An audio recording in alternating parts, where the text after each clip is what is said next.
তার জন্য দেখো একটা শুকনো লঙ্কাও দিয়েছি, ফোড়নও হয়ে গেছে। এইবার আমি এই একটু আদা মানে করে ঘষে নিয়েছি, আর 4-5টা কাঁচা লঙ্কা ভেঙে দিয়েছি। আলুটা দিয়ে দেবো, কারণ আলু হতে একটুখানি সময় লাগে তো।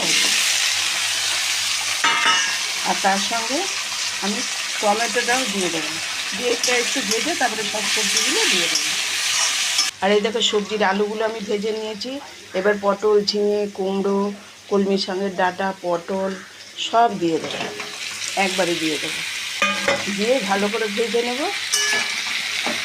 দেখো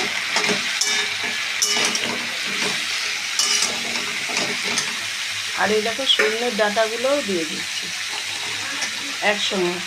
এবার হলুদ দিয়ে দিচ্ছি, হলুদ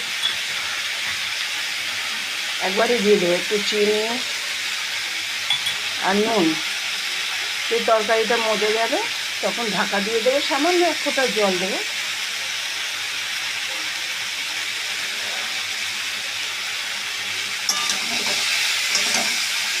নেড়ে চেড়ে নুন দিয়েছি যেহেতু, এটা কষা হয়ে গেছে। আমি এবার অল্প জল দেবো, জলটা দিয়ে দিলাম। এবার আমি একটা ঢাকা দিয়ে দেবো। দেখো আমার চচ্চড়িটা হয়ে গেছে। আমি এবার 2টো ধনেপাতা ছড়িয়ে নামিয়ে ফেলবো।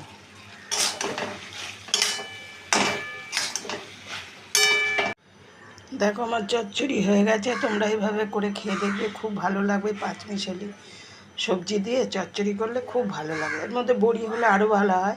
আমার কাছে বড়ি নেই, তাই ধনেপাতা ছড়িয়ে নামিয়ে দিয়েছি। দেখো